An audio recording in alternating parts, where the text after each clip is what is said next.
Whoa, he has trouble with the snap, and the ball is free. Okay, next question. I'm a horse football coach right now. You know, it got shoved up, shoved it up. It got shoved, right? Let's go kick some ass. All right, welcome to the Spartan Savants. Coming off a big victory, followed by a loss in basketball, but we'll get back to that later. Let's talk about our victory. We beat Nebraska. Those guys suck. All right, so I'm here with Travis and Willie and a special guest, the thunderous Michael Fitzmaurice Messemer. Mikey, how's it going? Nicky, still excited to be here. Thank you guys for having me tonight. Excited to have you here. Yeah. Surely an honor to have such a mind, just a genius himself on a cast, the wizard. Travis, how are you doing today? You know, still depressed, but for different reasons, you know, Oh put it that man, way. Yeah.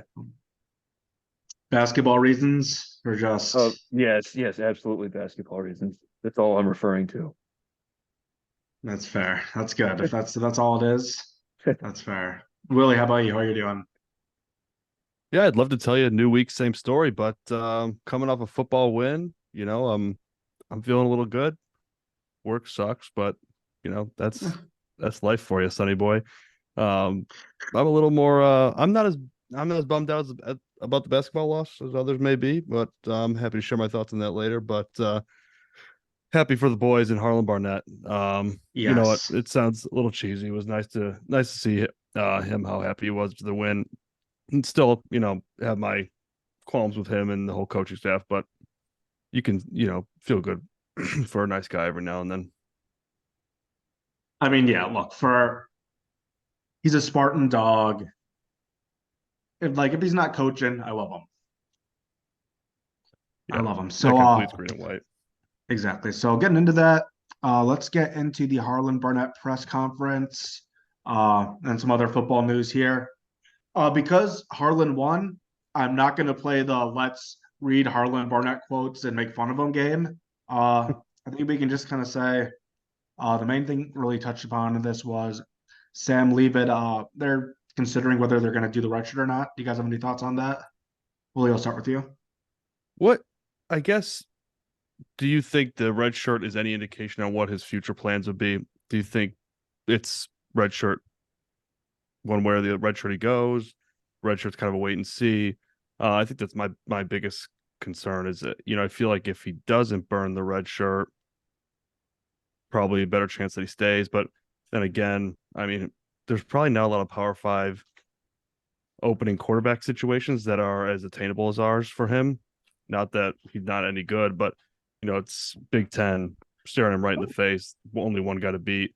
I just think that my biggest concern is, you know, what the red shirt would mean moving forward. Definitely. Yeah. Anyone else on Travis? Your thoughts? Yeah, I mean, that was part of what I was going to say, because I mean, you can't really tell either way, because, you know, it helps MSU if he takes it and wants to stay another year, or gets that extra year of eligibility in his development. But at the same time, it helps him if he wants to enter the transfer portal. He has 4 more years to go somewhere else. And I forget what I was watching, but they brought up the fact that he burned his last redshirt or non-redshirt game against Nebraska. But we have games coming up where Hauser could just get completely blown out of the game because of the defense we've been playing against. And, you know, who's your backup quarterback going to be if Noah Kim's hurt? That's the only other concern I would have there. Yeah, I agree with both of those points. I do agree that if he redshirts, I think that's very indicative of where his head is at heading into the offseason. I think he's put up enough on tape and has a bit of enough as far as a recruiting pedigree to get plenty of phone calls this offseason. So in the case that he does redshirt, I think, you know, he's making a business decision at that point. You know, at a certain point, you do want a decision to be made, ideally this year. You know, good to see them both battling it out thus far and you know, in certain spots playing well, but interesting to see, you know, it sounds like we'll get a decision on that obviously this week. Yeah, I mean, I'm pretty much the same with you guys. I don't.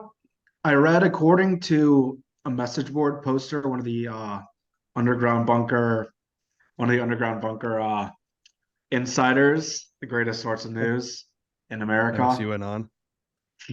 Apparently, they're saying that they believe he's looking to redshirt more than likely, but that it has nothing to do with him leaving or not. But I mean, if they heard like, what is he going to say just during the season? Hey, by the way, I'm redshirting and leaving. So I mean, I don't know. It's a classic wait You and see. And technically can. I mean, Technically if could I'm do looking that, at it, if yeah. I'm putting myself in Sam Leavitt's shoes, Sam Leavitt, however you pronounce the name, it makes total sense to redshirt. I mean, Mhm. this, like you said, best it's a business decision at that point, and it Yeah. doesn't hurt him to redshirt, wait and see who they hire, and go from there. He's gonna like Mike again, like Mike said, he's gonna get plenty of calls. I mean, he's pedigree wise. Again, like I'm taking Mike's point, putting enough on tape. There's gonna be calls. Whether or not I personally think those calls would be better for him than what he has here. You know, I think that may depend on who we hire, of course, but um, if you're just looking at it from his shoes, probably makes a lot of sense to redshirt. I will say, like, we just have to be prepared. Like, one of these guys is not going to be here. Yeah. In the Oh, short yeah. term. Yeah. So we're Yeah. probably losing one of these guys soon, but interesting to see, who they end up with going with. Yeah. Agreed. Yeah, definitely. Also, as far as I know, other things for the press conference, it seems like no, well, I guess no one could have entered the transfer portal because that window's closed. But I know sometimes the paperwork gets filed a couple days later, but sounds like that's all set until the end of the season. And I haven't heard of any. Malik Carr is going to be back this week, but I believe Mosley's still out. News Yeah, on that's what I Malik saw. Carr. I've seen enough of that guy. Brennan Don't need Parachek him. time. I'm a big Parachek guy. Do like the check. Well, before we move on, quarterbacks, really quick. Do we have Yeah. like details or an update on what Noah Kim's injury is? Because I think you make a great point. If Leavitt does redshirt, who the hell is playing backup quarterback on Saturday in Columbus? Schrodinger, I guess, or I think that's his last name. Girardi? I did read again on my 100% foolproof sources on the underground bunker message board. Someone said like, yeah, he's leaving. They're just doing him a courtesy. Noah Kim. Yeah, Yeah, That makes sense. makes sense. very very fair. Gonna turn to the ghost of Tyler O'Connor though. I never really seemed like he was hurt. I mean, we can't really point to a game where I like, oh, he looks beat up. So I don't know. It's weird that's Who knows? unspecified and I mean, I feel like he seemed kind of hurt at times, but nothing major. brain is hurt. Yeah. Yeah. All right. Yeah. Any other thoughts before getting to the Nebraska recap?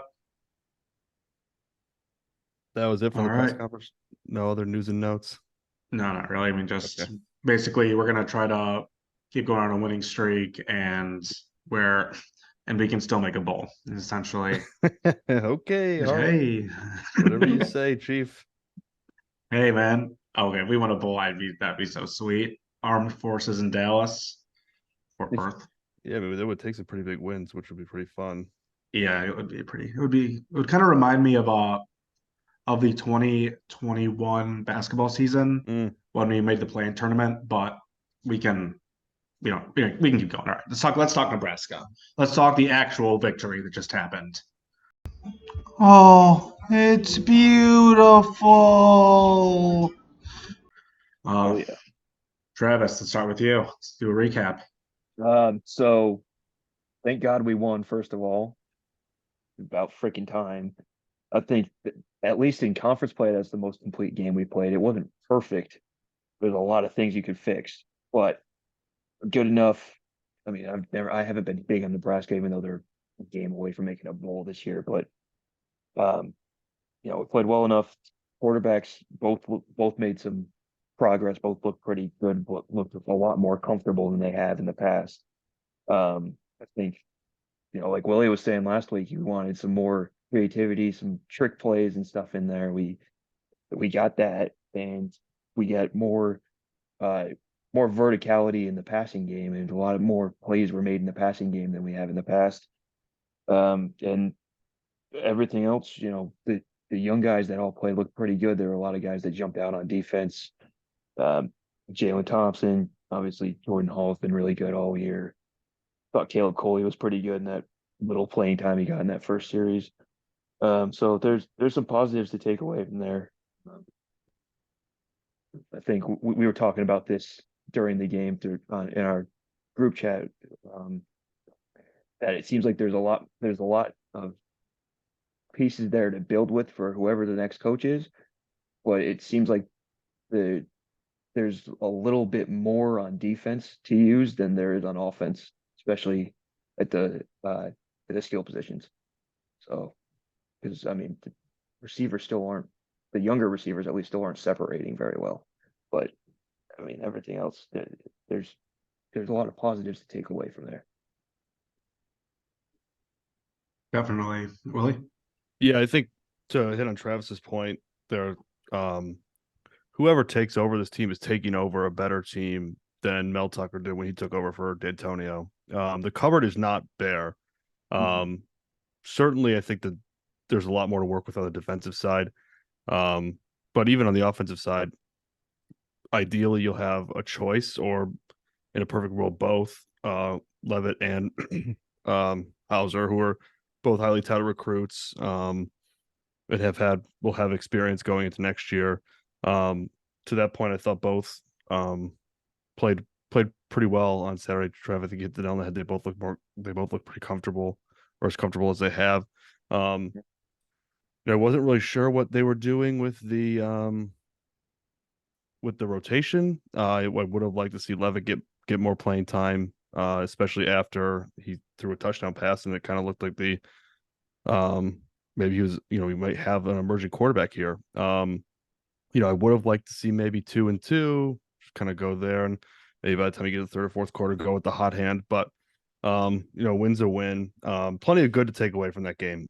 Good to see the boys finish one off, close one out. Trav, I think you said that it was a complete game, and it certainly wasn't pretty. There was a couple plays there towards the end where I thought we're going to give this away, but I got my trick play that I asked for. It was executed perfectly. Great timing on the call. Took care of the ball, won the turnover battle. I think the defense continues to impress, and I think Trev, you hit all the names I would hit. Hall, Mangum looks like a player. Not afraid to hit, not afraid to stick his nose in there. Jalen Thompson was pretty impressed with him, and I think Tatum continues to grow. Pretty impressed with him thus far this year too. Defense made the stops when they needed to, I thought, for the most part. To get into the bad a little bit, not to rain on the parade. We punted the ball 7 times.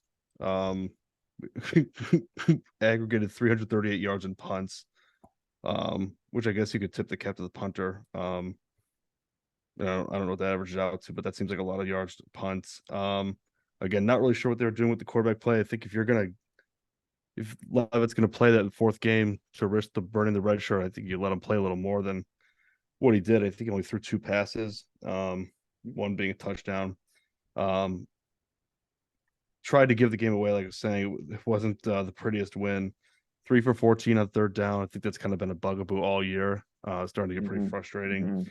They're just not putting themselves in good spots. They're not staying on schedule when it comes to the offensive game plan. And the running game's still struggling. I know Nebraska has a good run defense, but one of these days I would like to really, for lack of a better term, get the training wheels off Nathan Carter. I mean, I feel like he's just kind of been bogged down all year by a piss poor offensive line. He's obviously a talented runner, and I'd just like to see what would happen if they could let him loose a little bit. But that's kind of my main takeaways. I'm happy for the win. I don't want to make it sound like it's all bad. I mean, it's good. They close one out versus a fairly good team. It's their first Power 5 win of the year, so I'm not going to sit here and whine about it. Definitely. I do want a quick shout out to Lonte Brown, who was very much struggling throughout the season, it seemed like. Made some pretty big mistakes in games past, but that was a sick throw. he made some good that was plays. a great throw. That was He a made great some throw. good plays this game. Besides that, too, for a call. Yeah. I think they put him back. On the quarterback thing, you were questioning like what the plan was or whatever. I think Barnett said that after the game that it was every third series was supposed to be Leavitt. It's their plan. What? I'm not gonna sit Yeah, here and yeah. bag on Hauser. I thought, I mean, one, he took care of the ball. Yeah. You know, the offense looked okay for the most part. He looked more comfortable, and you know, there's a good chance he may be our starter next year. And I think there's good football there. He's young, you know, still got a lot to learn. So, you know, I thought made some good passes, starting to look a little more confident. So, but to me, it's pretty clear that the arm talent lies with Leavitt. I mean, he's a little more electric when he's in there. I thought they ran the ball a little more effectively with the quarterbacks too, which was nice to see. Paul did a lot more too. That was good to see. Yeah, man. Mike, any thoughts? Yeah. No, I mean, I'm in agreement with basically everything that was said. Great to get a win, especially last true home game of the year at Spartan Stadium, and send the seniors off. You know, I think it's a team probably the past 2 years that just forgot how to close out games and forgot how to win. And, you know, I thought had the game gone on any longer, they were going to blow it again. You know, I think they were up. I think it was a 2-score game with 6 minutes left. And, you know, Nebraska, you know, gets the ball back with 43 seconds left, down by 3. So, you know, a better result this time around. But, you know, we just keep putting ourselves into these situations. And, you know, 2 years ago, 11-2, you know, Peyton Thorne was hitting Jaden Reed on 3rd down, 4th down, all these touchdowns in critical junctures. And I think we've just seen that pendulum swing back, unfortunately, the other way the past 2 years. So feels good to be on, you know, the winning side of this one. I've obviously been very critical of the coaching this year. I don't think a lot of these guys we'll see next year, to be completely honest. You know, Barnett, I think, has done the best job he could. You know, you guys said it's Spartan dog. I think he's 25 years at the university. So, you know, I think they've done the best they could in a terrible, you know, difficult situation. But you know, a lot of work left to be done these next couple of weeks. And, you know, I in total agreement. I think there's half a dozen guys on this defense that could be, you know, really solid Big Ten starters. You know, I think you know, there's a good group there. Again, I think you hopefully have to pick the right quarterback, and hopefully you have one of these guys that turns out. You know, MSU has put out a lot of good quarterbacks at the Big Ten level, so I'm hoping the precedent is still there. And then, you know, you really have to see if somebody emerges, you know, as a consistent playmaker, as a guy who's going to get open or make plays. You know, Malik Carr certainly hasn't been that. You know, I think Nathan Carter has shown that, you know, in certain spots, but a lot of good things to take away, you know, in definitely a tough season thus far. Definitely. Well said. Anyone else got some final thoughts on Nebraska? No, man, I was Should we just move- so excited for that trick play. I asked for it, asking you shall receive. Jay Johnson they're said, listening. "Shangela" to Willie with They're the trick listening. play. Jay Johnson listens. He talked about running him more. Yeah, They talk about the trick plays. yeah, that was nice. All right. So speaking of Jay, listen to this OSU preview. Maybe we can give you some tips. Yeah, let's go into Ohio State. Yeah, this well, I guess I'll start. You know, the number one thing I want to see would be us beating our average margin of every game of the past since 2015, which is I think 30 points. So hey, if we lose by 21 or less, then I'm feeling good. What are you thinking, Travis?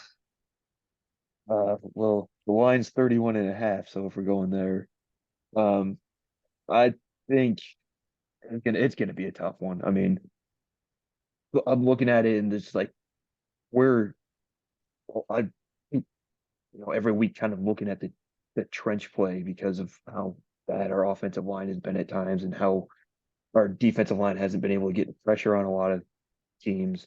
This is the team that one of the teams that's going to completely blow that out of the water if we're not getting pressure against these bad teams. Like who on the offensive line, which one of the tackles would you trust to go up against JT Tuimoloau?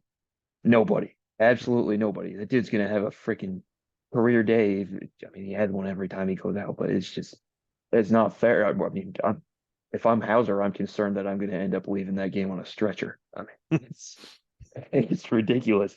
And then, with their offense, they kind of, who's going to stop Marvin Harrison? Nobody. They're deeper at receiver, at tight end. They don't have Mayan Williams at running back, but they still have Travion Henderson. They still have Chip Trayanum. Both of them 4-star recruits. Both of them would probably, maybe, I don't know. I don't know if I could say start over Carter, but they would definitely compete with that. And then the quarterback, Kyle McCord, they kind of give, giving him like the training wheels treatment, but he still has better numbers than anybody on our roster and still a very good player. So they're better at every position. So I don't really see how we do this.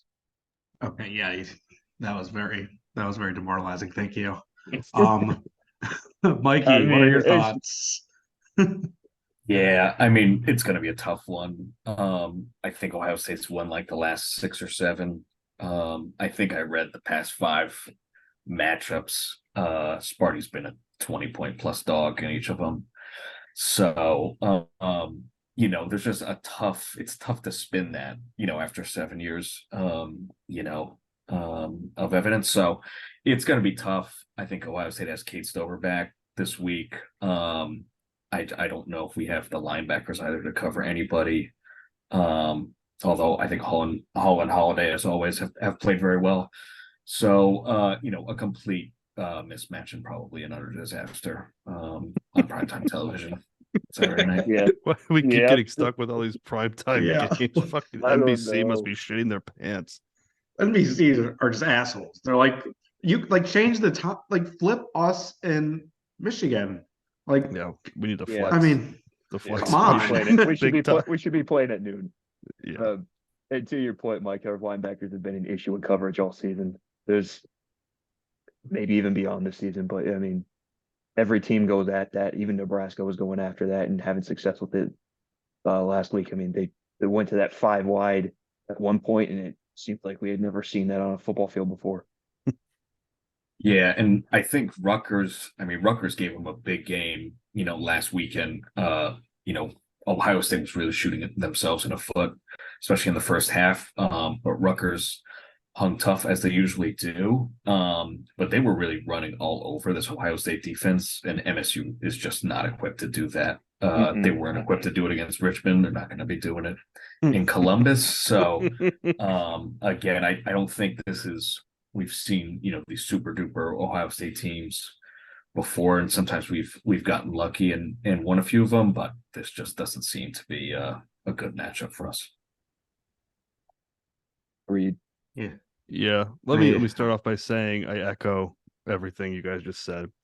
I will throw out some potential positive vibes here. And I don't want anyone to get confused. Thank you. I'm not saying we're gonna go win the game or anything like that. But hey, maybe we can cover the 31 point spread. One thing I will say is that, and Trev, you touched on this a little bit, Spencer McCord is not CJ Stroud.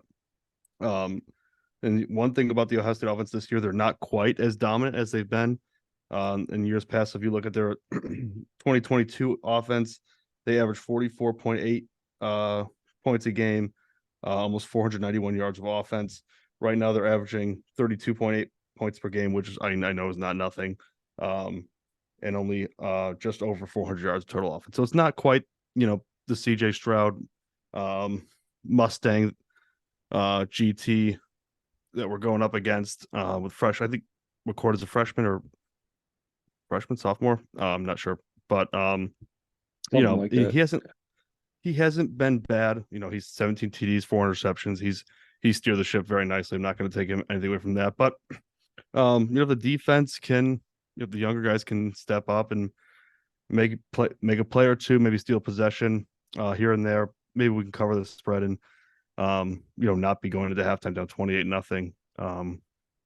That would be ideal. Again, I echo everything you guys said. It's a tall order for this team specifically. Given all they've been through, given their lack of talent, lack of skills, and lack of solid coaching, I just don't have much confidence that the coaches are going to be, one, they're not going to be able to scheme to beat Ryan Day. They're just not equipped to do that. So we just have to hope for the best. I think 31.5 is a big spread. Ohio State, again, I don't think they're quite as talented offensively without CJ Stroud. But the defense certainly looks a lot better. And obviously the wide receivers are going to be a problem, starting with Harrison. And the Trev, I think you hit the nail on the head with this too, that our offensive line, specifically the tackles, I don't even know. Spencer Brown is terrible. I don't even know who the left tackle is, but it's just not been a strong point for us this season. So yeah, I think certainly a concern there, and don't even know how you begin to game plan for that when you just don't have the guys, the dudes to take on the other dudes.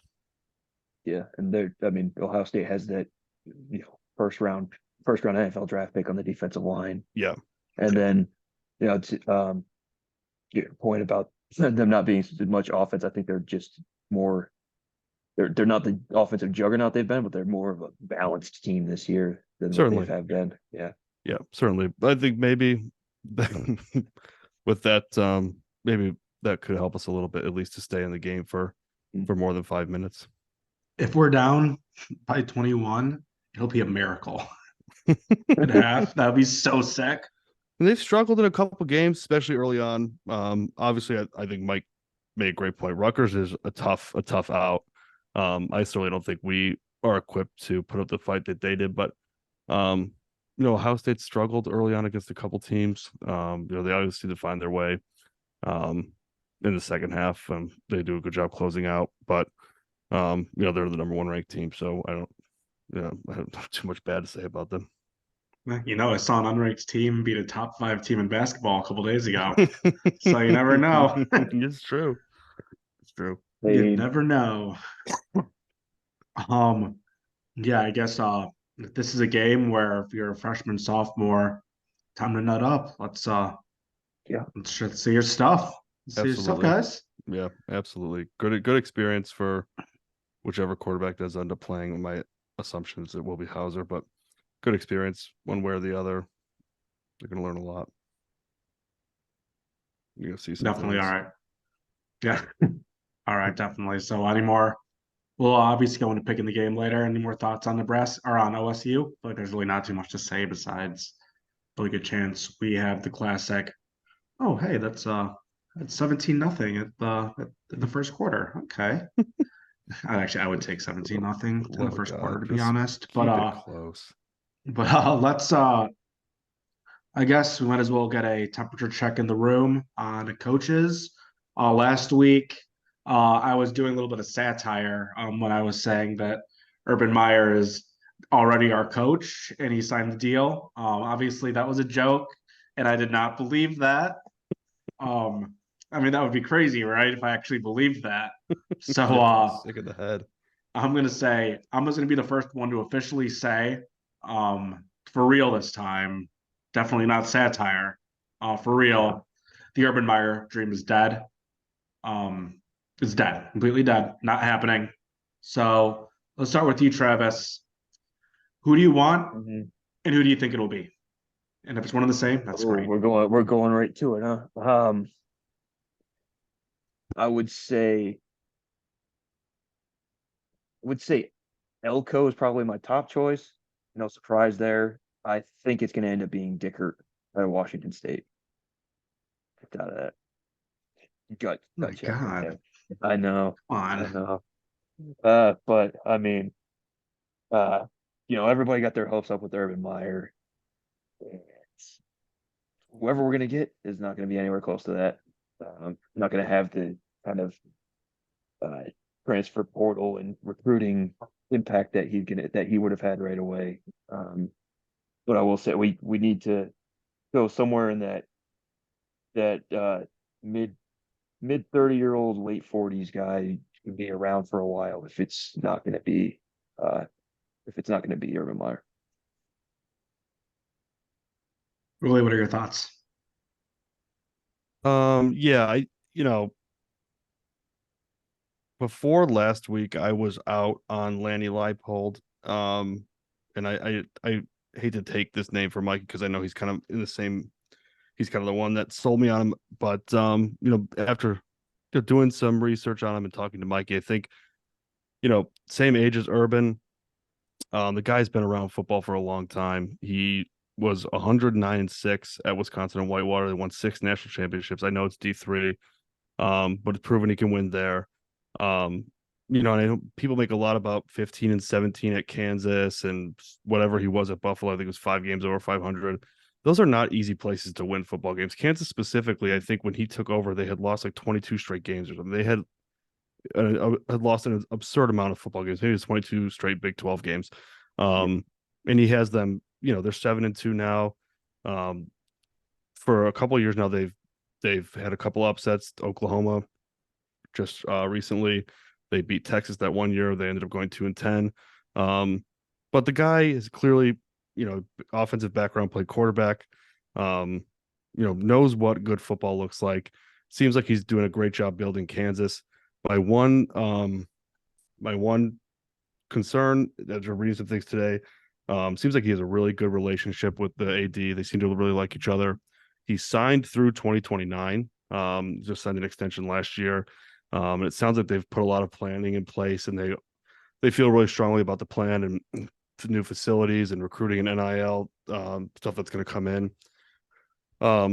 So my fear is that we may end up losing out, and I don't know if he signs another extension with a little hometown discount. But it sounds like the feelings that between Kansas and Lance Leipold are pretty positive. So it may be harder to woo him than I initially had thought it would be. But I have come around on him. I think that he brings instant credibility. And I'll let Mikey talk a little more, but I don't want to take too much if he's going to go the same direction. That would be my want at this point. I think Dickert is no go. I've read from my sources that was an early on someone that they targeted, but that the interest there is cooled pretty significantly. He probably will get an interview, but I don't know how much interest there is there. There's going to be after that. My fear is that they're going to go with Jonathan Smith from Oregon State, which is a huge concern. And don't get me wrong, I love what he's doing at Oregon State. I think it works great at Oregon State. I think it works great in the Pac-12. Talking about a guy that's never coached east of the Rockies. It's not who I think would be a good fit for the program, but it's my fear that they're going to go that direction because of what he's done in his age. He's proven he can build a program. And that's kind of what MSU needs, even though I feel that the roster is not as barren as people may think or as the scoreboards may look. They're probably looking for someone who's going to build the program as opposed to someone who's going to come in and try and win right away like we would have got with Meyer. But I think it'll be someone from that Smith, Smith, one of those names that we kind of seen tossed around a little bit or frequently, I would say. Like the West Coast names. Yeah.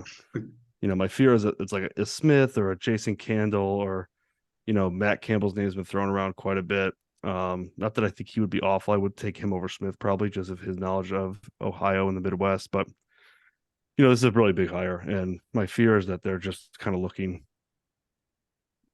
in the wrong names. I think Hartline would be a swing for the fences, but it could be a home run. That's my piece.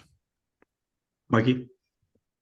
Yeah, I'm a fan of Coach Double L. I think MSU, while not, like an Urban Meyer or even a Brian Hartline, as far as, exciting names, I do think MSU needs an adult to put in that room to sort of steady the ship. I think that's kind of what D'Antonio was for so long.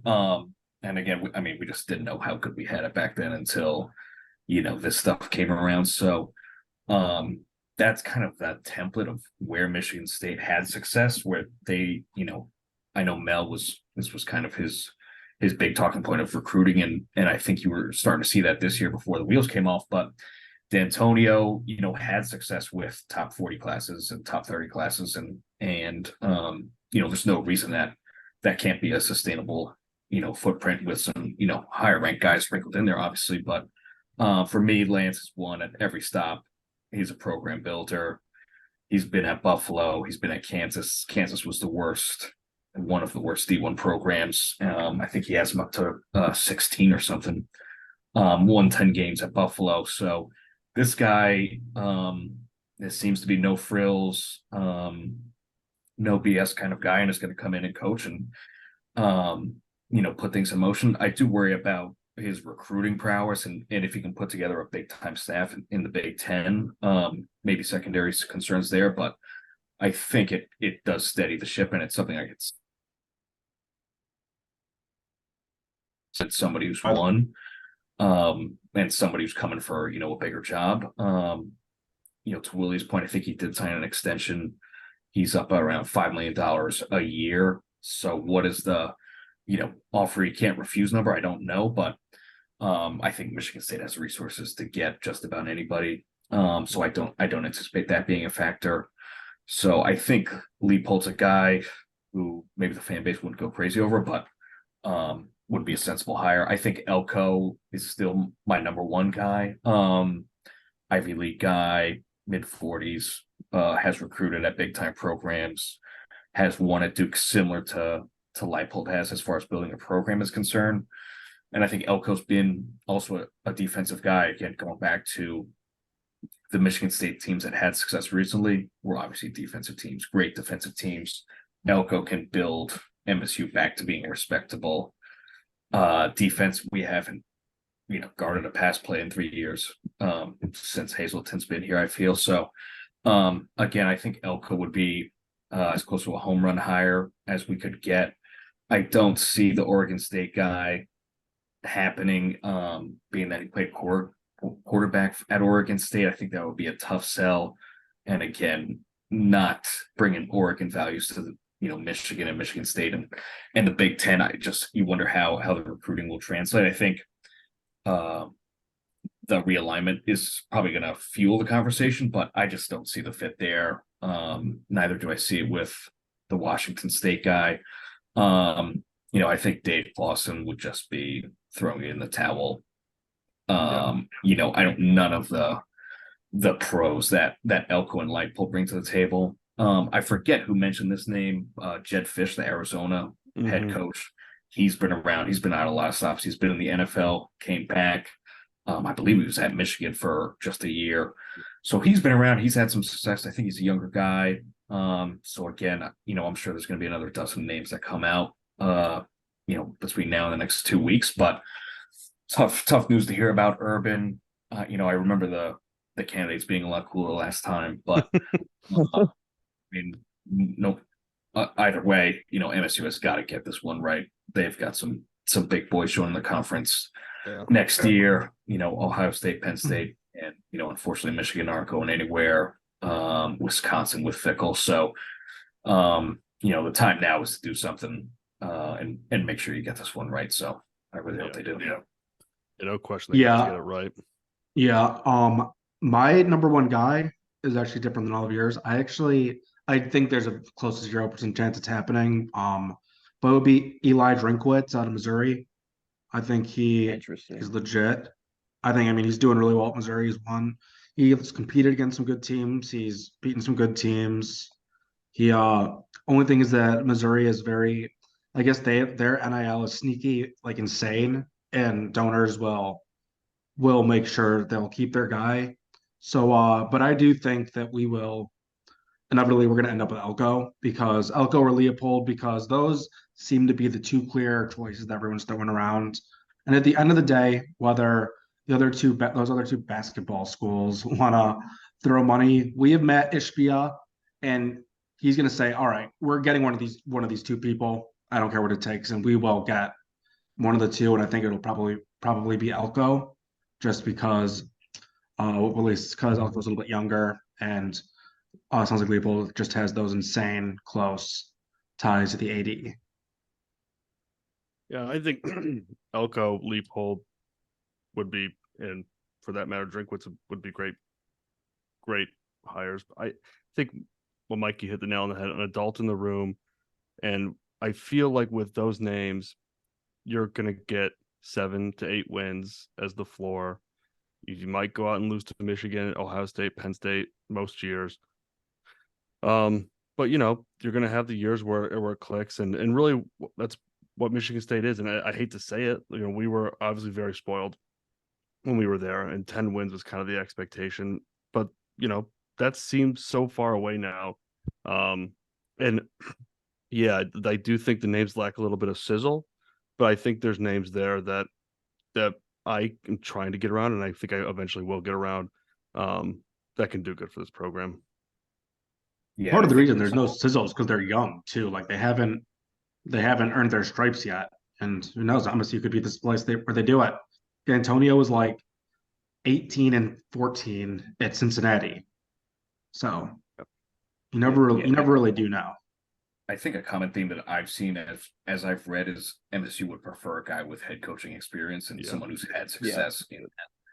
And I think it makes sense. Like I would love a Hartline or one of these guys who can make the program his own. I don't know if the school is in a position to take a swing like that.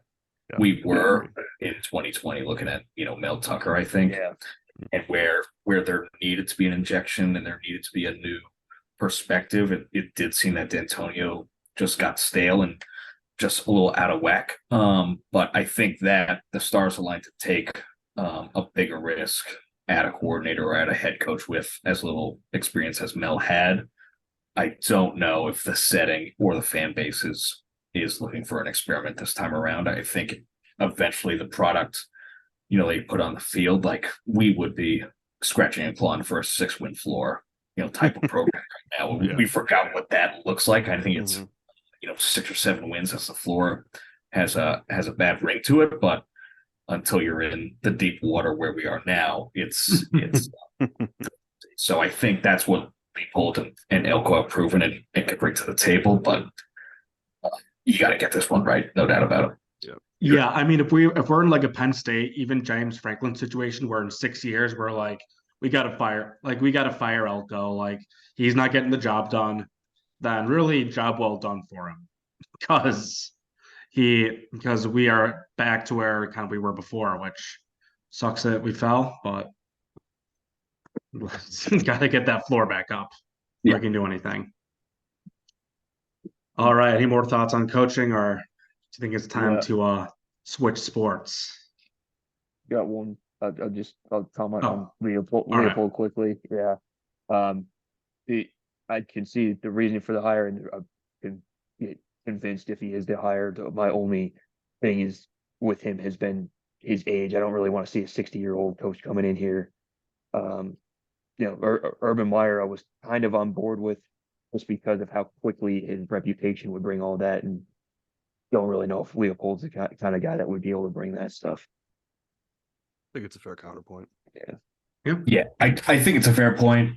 Again, I don't think we can ask for toast at a bread line. Like, we need somebody who can coach football for the next 4 years and stop bleeding, because there is a storm coming from the West. Like, we have this easy schedule, or a kind of an easy schedule next year. That could be a few years. Yeah, next couple years, but we're going to run into a year where we play USC, Washington, Penn State, Ohio State, and it's going to be, you're playing 5 of those teams right off the bat. Mm-hmm.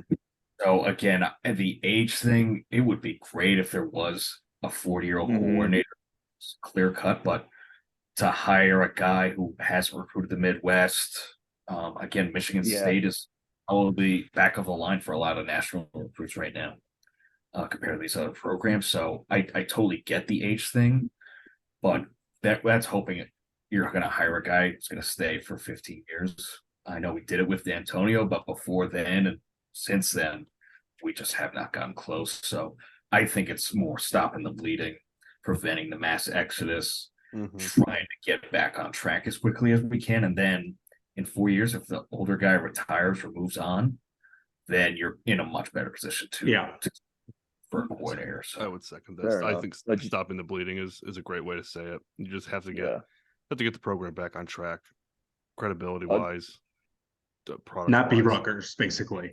Right. I just don't like Yeah. the Gonna idea have a of good having team to go next year, through this too. again that quickly. But fair point. That's a fair point. It's kind of fun, actually. It's like I a don't brand have- new era. I don't have the patience for this. I can't. Hmm. It feels like 5 we were just years. doing this with Mel Tucker yesterday, and I was searching on the message boards, and I just want it to be over with. I want the new coach, and I want him now. Before we go to basketball, it's just so funny to think like 2 months ago, Mel was our coach, and we were thinking, oh man, worst case scenario, we're gonna have to fire him at the end of the year. That happened 2 weeks into the season. Ooh, fun. Very fun. All right. Well, let's go on to I guess right before we went to heaven with basketball, we hit a little bumpy road. So before we get into our basketball preview, let's talk about our loss to James Madison. Why God, do I gotta suffer? Yeah, so Vis, you want to start off with your thoughts? Okay, so piling that on with the Tennessee scrimmage, we've had a couple very slow starts in a row. That's not promising. We're shooting terribly at the foul line and from the 3-point line. I didn't think we were as aggressive as we needed to be in that game, especially with all those bigs, they're undersized bigs in foul trouble. We kind of just sat around the perimeter. Tyson Walker was the only one doing anything.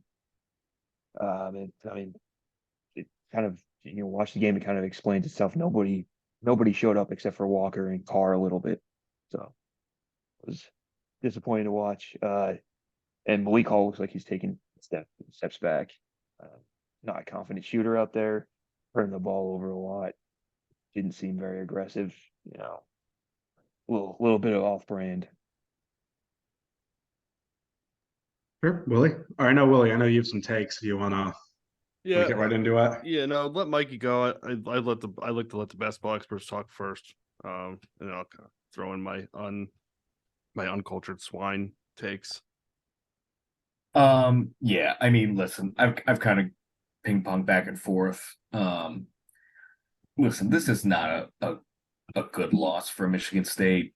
Your favorite by, I think, 15.5, 16.5 at home against James Madison. I know James Madison is a decent team, but I think they were like 98 in mid 90s in Ken Palm last year. I know they had some transfers, but this is not a program or team that should be walking into East Lansing in the home opener and taking it to overtime or winning the game. So I don't it's not encouraging that we lost this game. Do I think 1 for 23 in your home gym is sustainable, from deep? Of course not. So obviously they caught him on a bad shooting night. Obviously Vis talked about the missed free throws, but I do think, long term my thoughts about this team really haven't changed, but this is also a loss come March that knocks you off the what line, knocks you out of the Midwest Detroit region, those first 2 rounds. So it is early. There's a whole season ahead of us. We have the whole conference play ahead of us, but this is not an inconsequential result,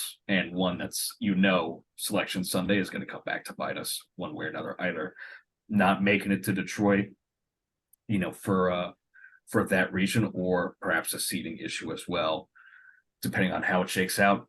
All the goals are certainly in front of this team. They got out of it healthy. I think they can accomplish everything they set out to accomplish, but disappointing result to tip off the season for sure. Yeah, I guess before Willie goes, I'll type in as a basketball mind myself. Yeah, obviously I would have preferred it if we won. I think we all would have. It was really, and like the slow starts, that's been going on for the past 2 years. Like I would have hoped that we would have not had to do that. But really, I think just fat and sassy season's back. Like we know we're sick. We have an awesome freshman class. We were good coming in hot last year. Classic just Izzo's gonna gonna rip them to shreds. And yeah, Mikey was definitely right about the seeding. It just gets, I mean, a 1 seed is still obtainable. Just means our margin for error is smaller. So got to win 1 or 2 more big games. We got Duke on Tuesday. That's turned into, it's just maybe not a must win, but let's say turns into a must win. Let's play some ball. All right, Willie. Yeah, I think first of all, you guys all make great points. I do think, future down the road, it's something they're going to have to overcome with some impressive wins, which I think they'll have plenty of opportunity to do. I think similar to Mikey, I really don't think this loss changes my outlook too much on this team. Obviously disappointing in a game that we should not have had any business losing.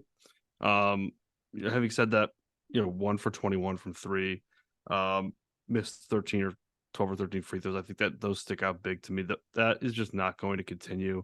I also think it's kind of a situation where you probably have 8 or 9 guys that really could be on the floor, deserve to be on the floor, finding the right rotations, and that stuff all comes into play.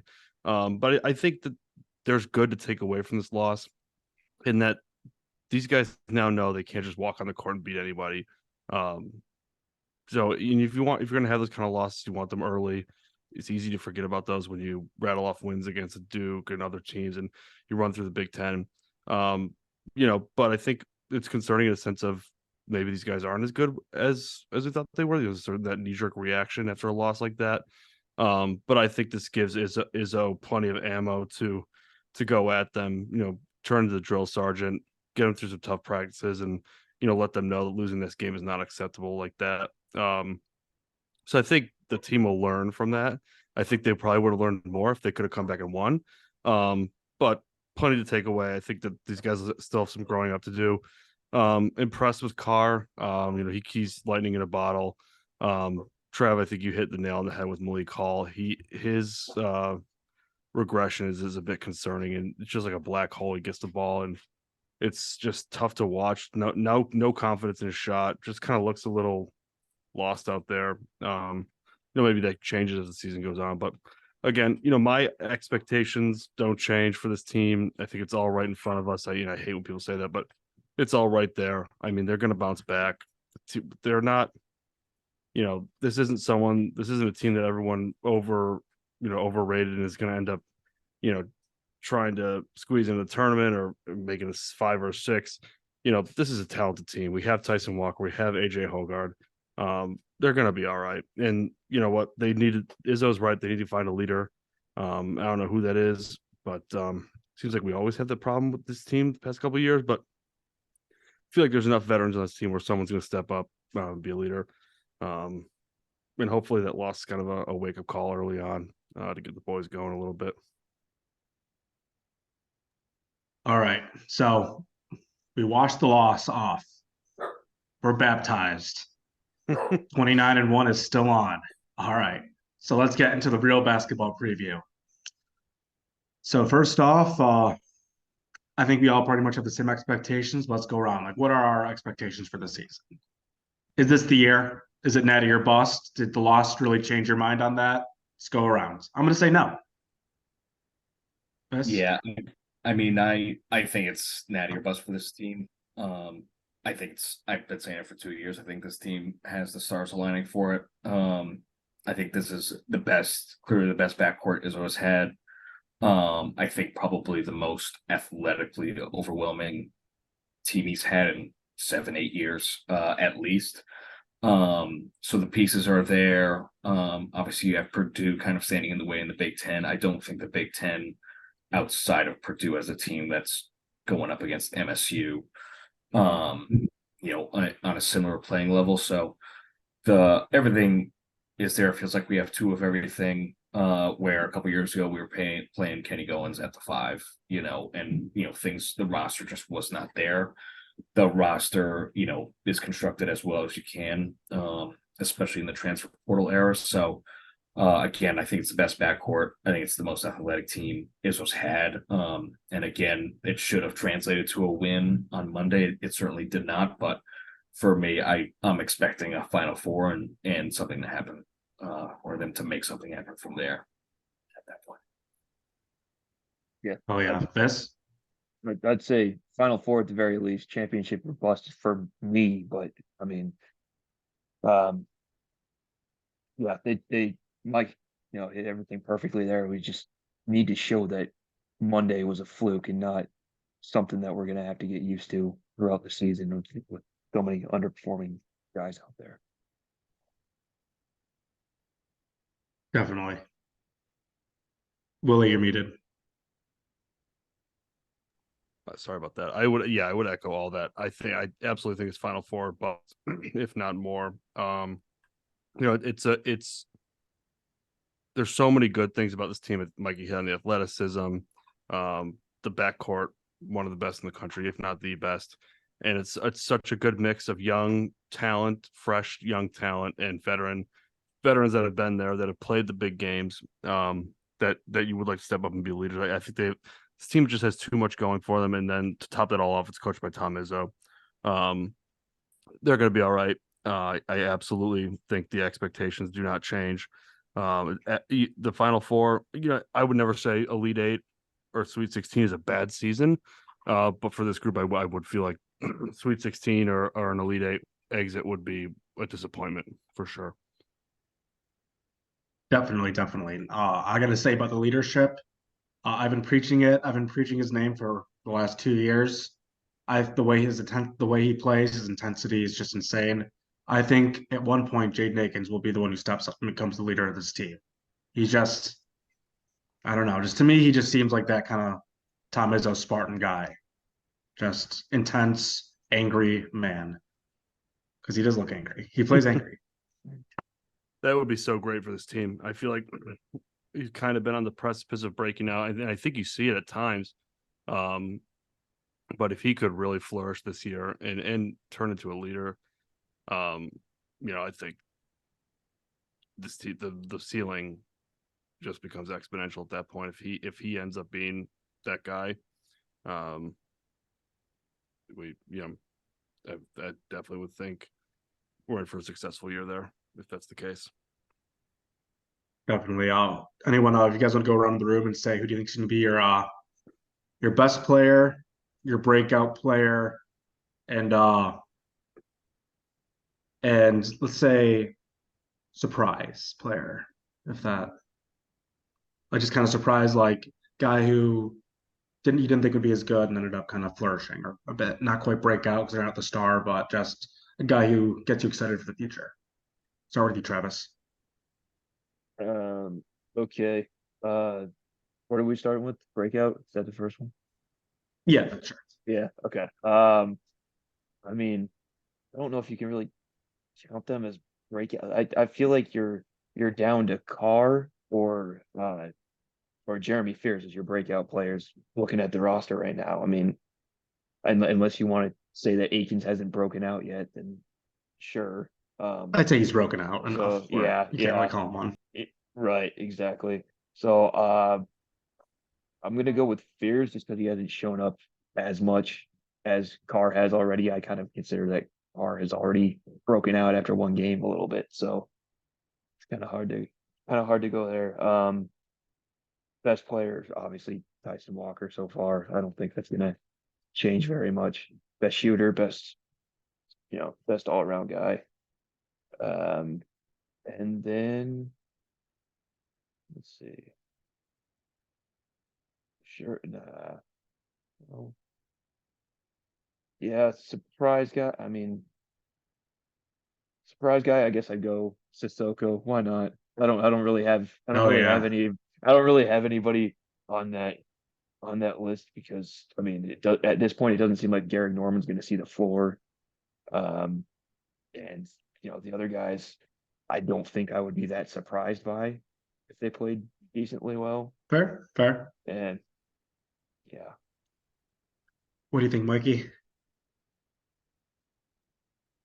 Yeah, I think best players is obviously Tyson. He just lights up the box score, obviously 35 points on Monday. It feels like he can just score at will and is such a necessary, piece to this team and we're largely going to go where he goes, I think, and how far he takes us. I mean, my breakout guy is Cohen Carr. I think it could be a very near future move that he replaces Malik Hall at the 4. I've always liked Malik Hall, but he's in his 5th year and he's averaging 6 to 8 points a game. And this is kind of like at 23 years old, whatever it is, this is kind of who he is. I've always loved his game. I think he can provide a lot to this team.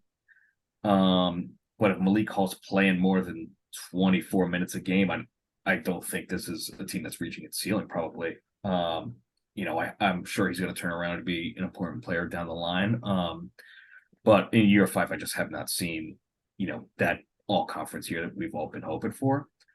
Cohen Carr, I think one of the weaknesses on this team is going to be rebounding. And, we know Akins does a good job rebounding. We know Hogarth does a good job rebounding. But Carr has the tools to be absolutely elite on both ends. In that case, I thought we saw a nice sample of that on Monday. And again, just one of the points I made earlier, just athletically overwhelming as a team and as a player. And he has physically, he's ready to go. He looks like a senior out there. And I think what he can do and what he brings to the table and being effective without the ball, not needing to score with the ball in his hands, basically creating his own offense underneath the rim, getting rebounds, lobs, on the break. I think he's shown he can shoot the ball a little bit. And again, physically probably has the tools at least to be a defender, as long as he picks up the system. So I think Carr could, we could see Carr playing 28 minutes come February. I just think he's that good. And if the mental aspect of the game is there, it's going to be very tough for Izzo to keep him off. The surprise guy, I think it's in between Cooper and Holloman for me. Trey was a highly regarded guard. Again, has kind of been the forgotten guy leading up to this, but he's going to be playing a lot of minutes, especially if, AJ is inconsistent, which we've seen, throughout his career. Walker's a bit hobbled, recently. So if one of those guys goes out, again, the best part of this team is the depth that they have, but I think Trey's going to be playing a lot of meaningful minutes, especially off the ball, and then can obviously run the point in a pinch should that be needed. But he's a guy who can create his own shot. He can defend, especially on the perimeter, and I think he's going to be, an important piece, down the line for this team for sure. Willie, you want to? Yeah, I'm trying to just sit here and think. I mean, obviously, I think Tyson Walker, best player, no questions asked. I think Hogarth has that potential, especially if he can pick up the leadership aspect a little bit. We've seen that from him in the past, albeit it comes kind of in spurts. But it seems like there's been times where we need someone to get on the ground or foul somebody hard or get the team going. He's kind of been that guy, whether it's trash talk or again, getting after ball. But obviously Tyson Walker, I think, to all the points Mike and Trev both made. He's the real deal, can score at will, 3-point shooter. It's probably hard to argue that anyone on the team is better than him. As far as breakout, Cohen Carr is obviously a great choice there. I'll go a little different direction and go Jeremy Fears. I think playing that point guard role, we've heard such great things coming out of from Izzo about him. It will be nice, hopefully, to see him flourish as the year goes on. He kind of get some more minutes under him and learns that system a little more. I do think that there's good potential there to be kind of a facilitator, at least to start, and then maybe grow into bigger role for the team. And then I think Mikey took both my names for a surprise. I was going to go with Carson Cooper. I think we've seen him play some big minutes and play some important minutes down the stretch and make some plays. Kind of a sneaky guy that might get you 7 to 9 points here and there, but those 7 to 9 points might come at important times. So he's my surprise guy. Gotcha, all great picks. So I'm gonna go with mine. So best player, everyone's saying Tyson. That's the obvious one. Obviously, I'm an Akins sympathizer. I'm a huge Akins guy. I think a lot of games were tight. We're 0-3 in games where Tyson puts 30 points or more. So we're gonna have to have another guy be an alpha, and I think Jaden Akins can definitely fill that role. So I think between those two, they can be the best. Love Hogard too. But I think those two will just be the two keys going into it. And for breakout, I'm surprised no one said this name. I think when he gets healthy, we are going to see that Jackson Kohler was very clearly the missing piece. I think he's going to be key for those games in March. I think Jackson Kohler is going to be just a complete answer at the 5 once he's back. Obviously, Sissoko and Cooper can do their roles, but I think that he's going to be. I think that Kohler is going to be one of the most consequential people on our team. And surprise guy, thank God, there's really no one who can like surprise you with everyone we've been talking about. So I guess I'll say Fears. I just think Fears is going to surprise us where we all know he's going to be good, but I think he's going to be just all time again. There will be some games in March we come back and say if we didn't have Fears, we wouldn't have won that game. Nice. So I feel like we've named everyone on the roster, basically. Yeah, I want to go back to a point Mike you made. I totally agree that by the end of the year, if Malik Carr is playing 25 minutes, not a great sign. Malik Hall? Malik Hall, yeah, I'm sorry. Malik Carr. He shouldn't be playing 25 minutes anywhere. Malik Hall, I think Mikey alluded to that there's so much value he can bring to this team. And I think a lot of it doesn't have to be as a scorer or, eating up minutes. He's 5th-year guy. He's been in the program. He's played in a lot of big games.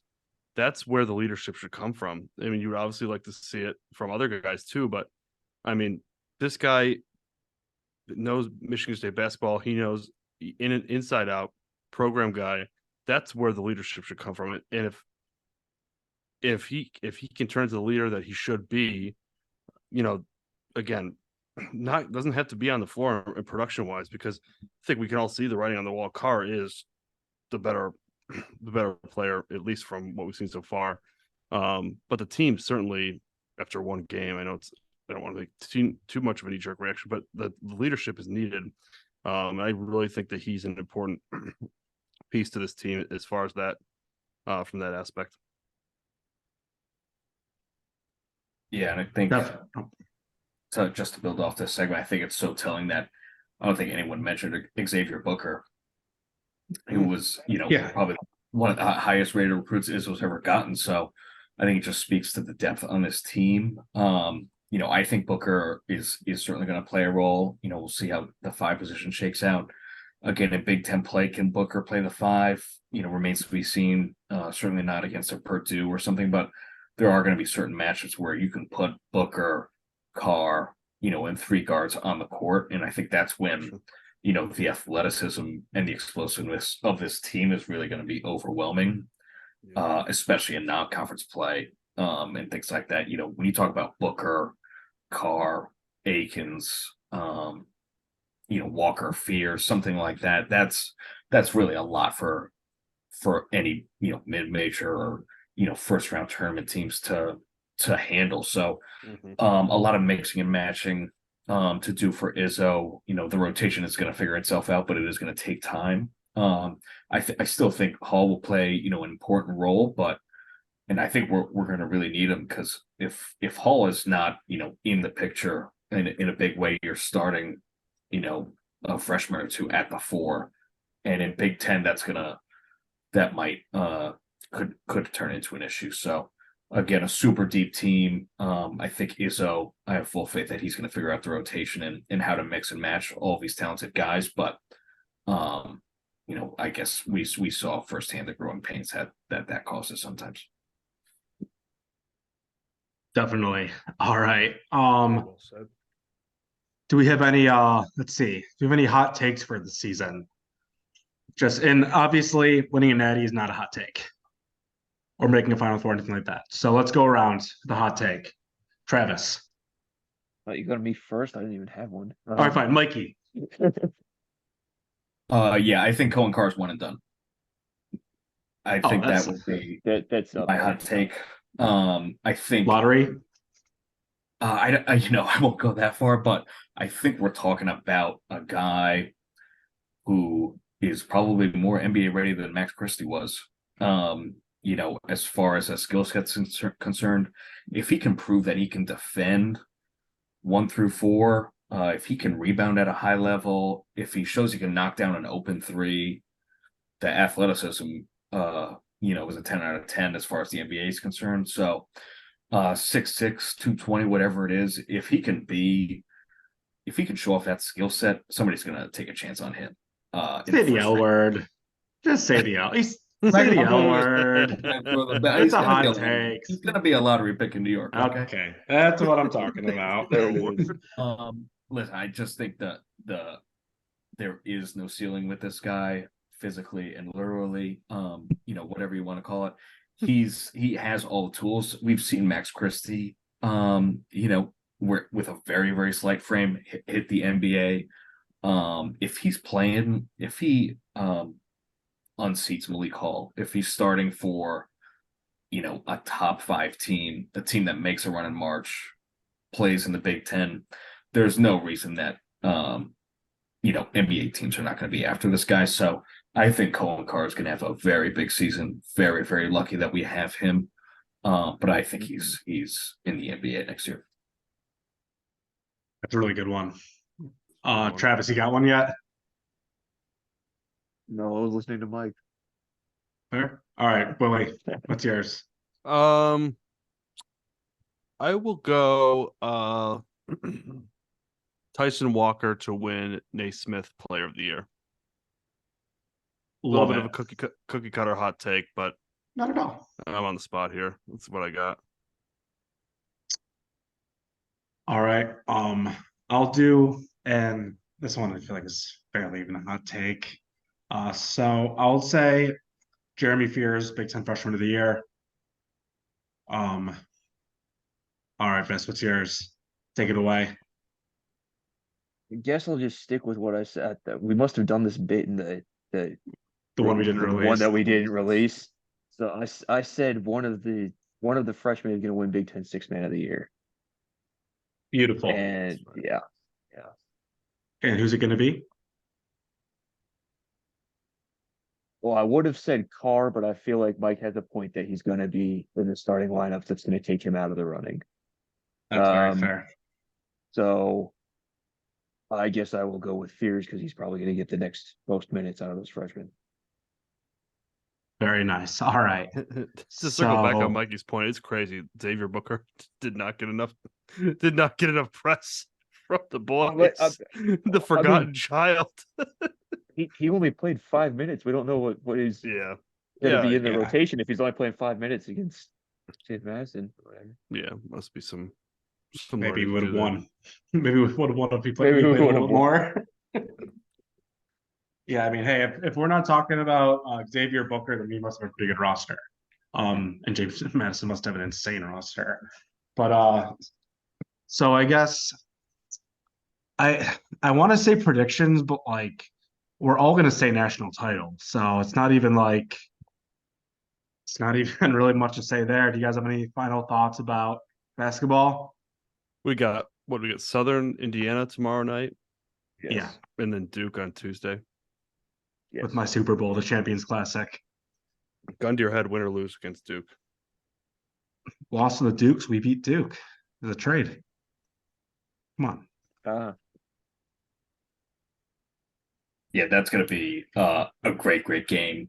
God knows where we'll be ranked next week, but should have been a top 5 matchup or a matchup of 2 top 5 teams. But I like the matchup. I think Duke's bringing in, an insane class this year. So uber talented Duke team as we've grown accustomed to. I like that the game's in Chicago. Duke, if it was played at the MSU, I think that's a Duke home game. So I think that helps. I think we've seen MSU kind of play down to competition, certain times play up to competition other times. So I think MSU knows, how important this game is for a resume, especially bouncing back from Monday. So I think we squeak one out. I'll probably go 78-73. Sparty. Ooh, nice. I like that. What do you think, William? Let's all go with prediction. I will, I think Mike hit the nail on the head. I think it's that should be a good game. I don't know much about Duke, admittedly. Just going off what Mike said, sounds like the classic Duke recruiting class. Still question marks. That loss is not encouraging, but again, a great point by Mike. We do seem to play down to competition, especially in those games where we start off so slow. And it's like we're playing from behind the whole game, but we seem to in these bigger games. We saw it last year against Gonzaga on the battleship or whatever it was. I do think that they'll bring their best game next week. I'm gonna go 72-65 Spartans.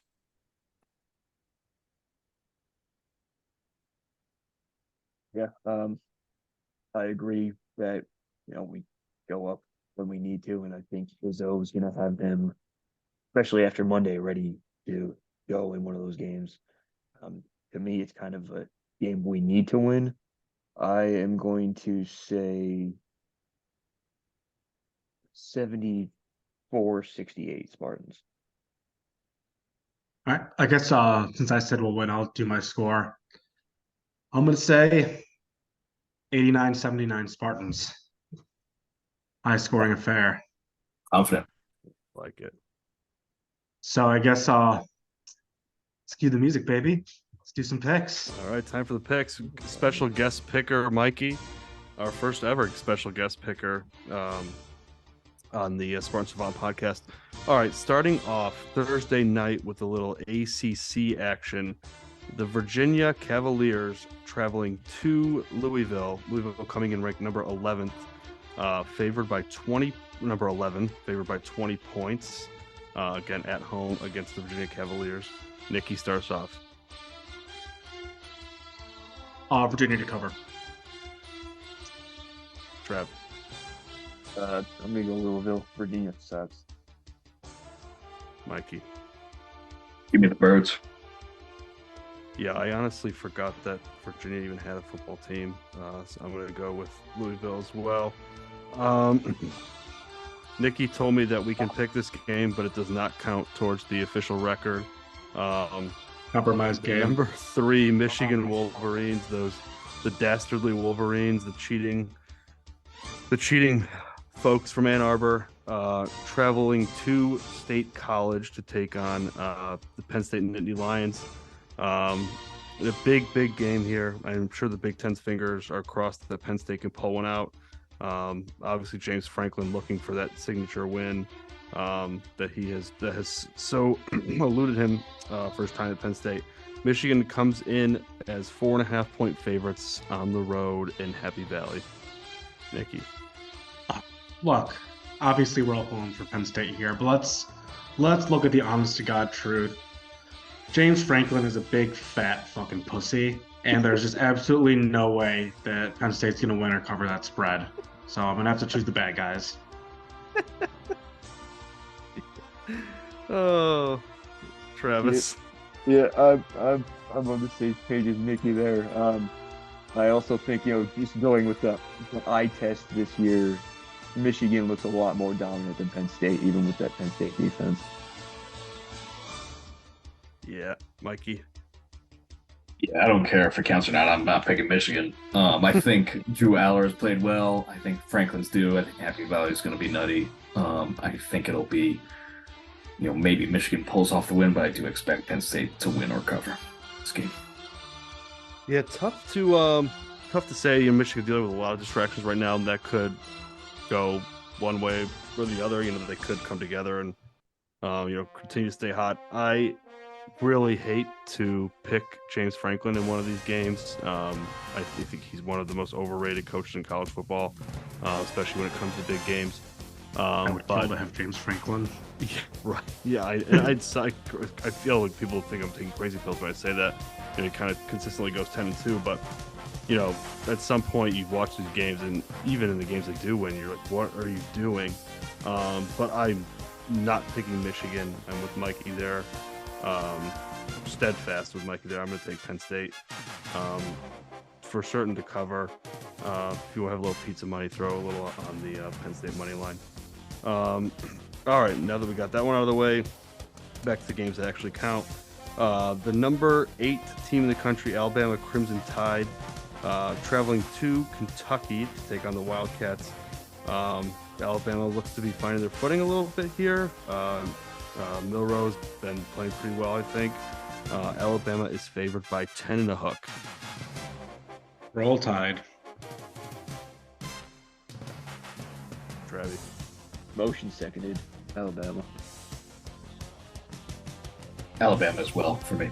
Yeah, I'm gonna fall asleep there. Which is too much. They'll take Kentucky. Too much. All right, threw this one on there as a point of interest game for the boys. The Texas Tech Red Raiders traveling to Kansas to take on the 16th ranked Wildcats, led by potential Michigan State head coach of the future, Landy Leipold. The Wildcats are favored by 5. Give me the double L. Yeah, I'm going double L as well. I think I know which way I'm leaning, but is Daniels healthy right now? No update. I watched the Lance No Leipold update on press that? conference today. Okay. Okay, nice. Okay. Well, I mean, Daniel, there's a difference between Daniels and Bean, but I mean, Tech also has quarterback injury, so yeah, I'll go Jayhawks. I am going to go with the Jayhawks too. Double L's got it rolling. Another potential point of interest game here. Arizona Wildcats led by Jed Fish. Certainly a name that's rising amongst the Spartan fan base. He has the Wildcats of Arizona ranked 21st. They are traveling to Boulder to take on Coach Prime and the Colorado Buffalo. Arizona coming in as 10-point favorites on the road. Nikki? At home at Colorado, they have 5 wins or 4? Are they 5? so, like this would be their bowl eligibility 4? game? I don't know. I think they haven't won a game. I think they have 4 wins. Yeah. They got 4. Okay. Well, I think Colorado will pull up. Well, at least cover. They'll play as hard as possible. So I'll give them that. Go Rado. Mikey? Yeah, that's a tough one. I think 10.5 at home is a lot of points. I expect Colorado to keep pace with Arizona at least, so I'm going to go with Coach Prime. Travis? Same. And I think that spreads too much at home. I don't think Colorado. No. Yeah, I tend to agree with you guys. Please choose the other team. We picked this. If I pick Colorado, we're the same.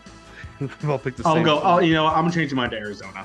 I'm gonna go with you, Nikki. I think the Arizona trend's gonna keep rolling. My gut says Colorado covers that spread. They had a nice cover last week against Oregon State. But things seem to be cooking down there in Tucson with Jed Fish and the Wildcats. I'm gonna go with Arizona. The next one, a big game here in my household. The Miami Hurricanes travel to Tallahassee, Florida to take on the fourth-ranked Seminoles. Seminoles are coming in as 14-point favorites against a struggling Miami team. Nikki? Knowles cover and Keon catches 4 touchdowns. He does it every week. Yeah. Knowles for you, Trev? Yep. Mikey, what do you got? Knowles for myself. Yeah.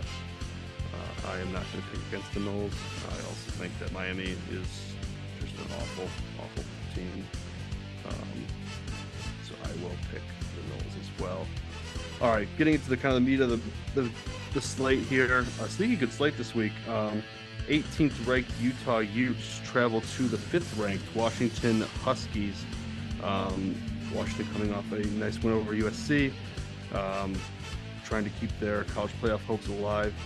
The Huskies come in as 9.5-point favorites at home against the Utah Utes. Nikki? Utah needs to win.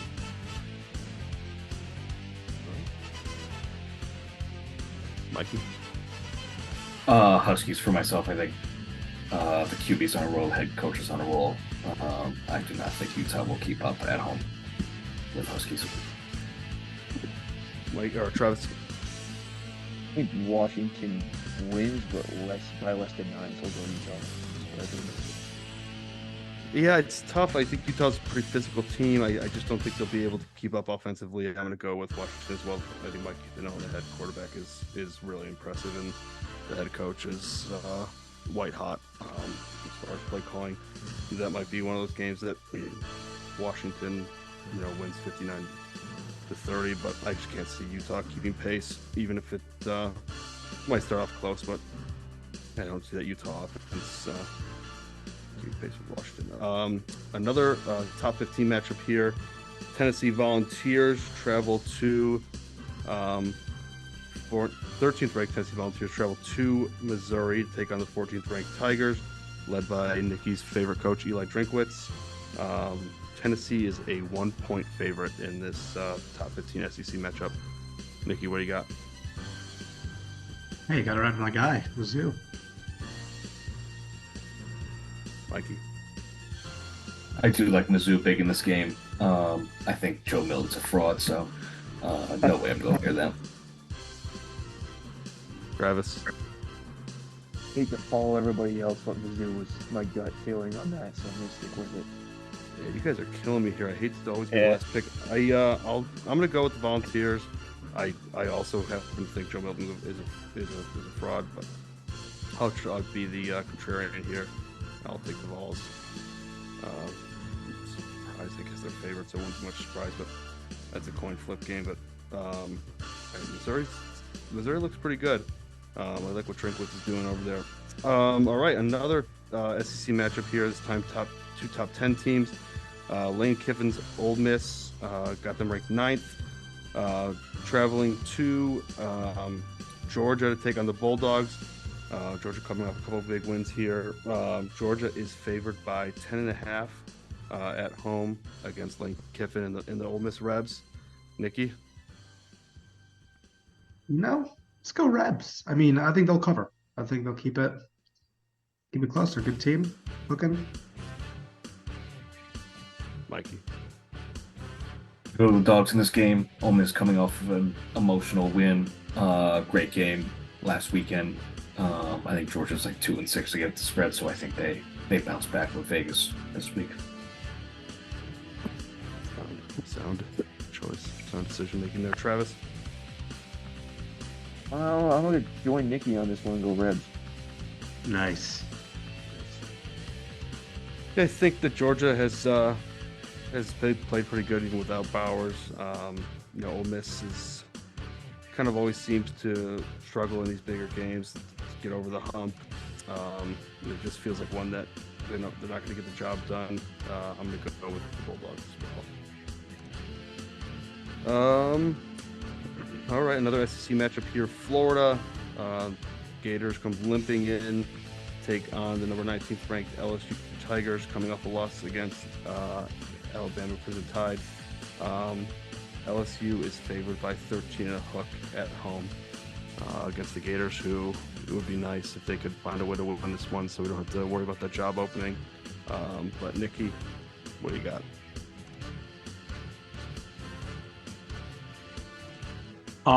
It's Travis go first. Someone else go first. I didn't hear what you just said. Go Tigers. LSU minus 13.5 against Florida. LSU's at home. LSU, they need revenge. They got this. Okay. They need to win bad. Brian Kelly needs to win bad. Nick or Mikey? This is a tough one. I'm gonna go LSU, bouncing back from the loss at Alabama. Ravi? Go Tigers. I think Florida's looking for that win. I'll go with the Florida Gators, at least to keep it close with a couple touchdowns. All right, heading out west now. Two teams that are coming over to the Big Ten next year. USC Trojans, led by Caleb Williams, traveling to Eugene, take on the Oregon Ducks at the Outson Zoo. Oregon coming in ranked number 6, just on the outside looking in at the playoff picture. They are favored. The Ducks are favored by 15 points. Nikki. 15? Yep. I think they'd win, but I'm going to go USC covers.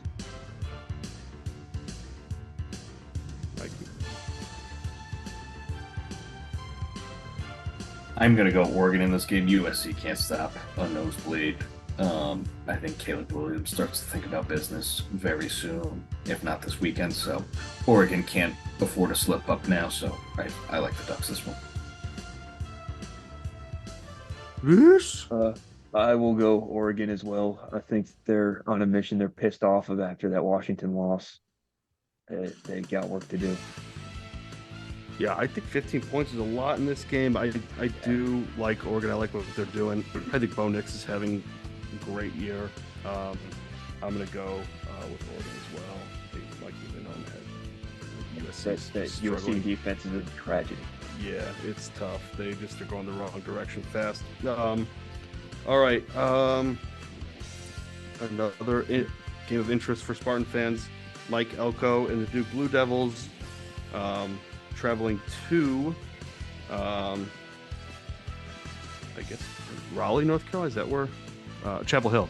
Chapel Hill in one of the great basketball rivalries. Take on the North Carolina Tar Heels.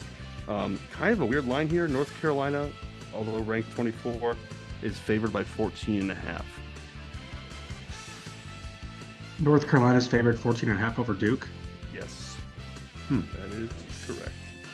I feel like Duke has kind of fizzled out a bit, but I think the Elko's gonna have them come back strong a bit, and they'll at least cover. Mikey? Yeah, I like UNC in this game. Not sure if I don't think Riley Leonard's playing this game. Elko, perhaps Duke has just fizzled out a little bit. Tough to win without your big quarterback, so I like UNC in this one. Ravi? Yeah, that's what I was going to say. The reasoning behind the line is probably that Leonard's not going to be playing. That's an NFL quarterback, and they're a completely different team without him. So. Yeah, Duke kind of definitely fizzling out a little bit here. Tough losses to Florida State. Louisville squeaked one by against Wake Forest. I'm going to go against my bet. I think Mikey and Trav are on the right side of this one, but I'll back Elko here to get Duke back on track. I think it keeps them close. Potentially pull one out from the hat. All right, moving on to the game of the week here. The Michigan State football Spartans travel to Columbus to take on the number 1 ranked team in the land, the Ohio State Buckeyes. MSU coming off a big win, you could say, over Nebraska. Ohio State looking to keep the train rolling. Ohio State is coming into this one as a 31.5 point favorite. Nikki, start us off with the score predictions here. I'm thinking some pain and misery. I'm going to go 42-20 Buckeyes. Got it. Mikey? I will probably go 49-13 Buckeyes.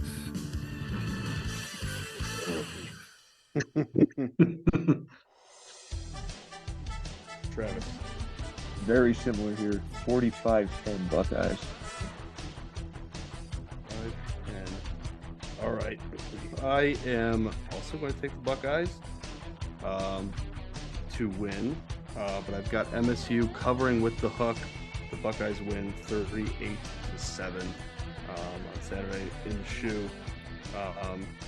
The over-under for this game is 47.5. So you guys all have Ohio State almost scoring that much. So Trav, Nikki, Mikey all have the over based on your projected scores. I have the under. And then last pick, bonus pick here. Obviously, we always do the Lions. Lions are traveling to San Diego Sunday afternoon, the 4:05 game on CBS. The Lions are road favorites, favored by 3 against Justin Herbert and the Chargers. Make Jordan cry. Lions cover. Yeah, we did not get the job done on Monday night. I'll tell you that. I do think the Chargers are frauds. The head coach is a psychopath, so I'm gonna go with Lions. Travis, what do you got? Yeah. Bolts down, Lions take LA. There we go. I'm not picking against the Lions until they give me a reason to. And I like nothing more than Jordan's tears. All right, that's the picks for week 11. I think week 10. I'm sorry, week 10. That'll do it for us. Nothing else. Yep. Thank you again for joining us, Mikey. It's an honor. What an honor. True honor. Thank you, boys. Of course. Go Green. Right. Go This White. is Nick, Mike, Willie, Travis, signing out. Can't mess with states. Legend division chills, baby. Green and white. Spartan dogs, we winning in the end zone. Chilling #1 defense all over. Big Ten undefeated, no truck, they ain't cheated. Green and white since 1855. Legends division champs, baby. D'Antonio got them feeling some type of way. That green and white got them feeling some type of way. D'Antonio got them feeling some type of way. Is it cause we're #1 you feel some type of way? Type of way, make them feel some type of way. D'Antonio got them feeling some type of way. Mr. Spartan dog is what they all say. And that S on my chest will stand for Michigan State. Dark West is a finalist for that top award. Shout out to Pat Narduzzi, our defensive guard. Another 100 yards rush for Lane Ford. Put another 6 on the scoreboard. I guarantee you we gon' be ranked in the top 10. Winning over the University of Michigan. Shouts to Bullard, defensive captain. December 7th, 8 p.m. we bout to win again. Michigan State. From Charlene to Lucas Oil, we came to play. Everybody great, even our punter great. He's up for the Ray Guy Award, even our punter great. Some type of way, yeah, they feel some type of way. D'Antonio got them feeling some type of way. Mr. Spartan dog is what they all say.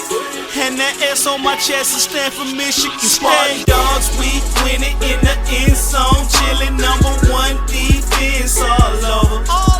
Big Ten undefeated, no truck, they ain't cheated. Green and white since 1855. Legends division champs, baby. D'Antonio got them feeling some type of way. That green and white got them feeling some type of way. D'Antonio got them feeling some type of way. Is it cause we're #1 you feel some type of way? Type of way, make them feel some type of way. D'Antonio got them feeling some type of way. Mr. Spartan dog is what they all say. And that S on my chest will stand for Michigan State. Don't try to pass Trey Waynes or pick it off. Or Isaiah Lewis or Curtis Drummond the boss.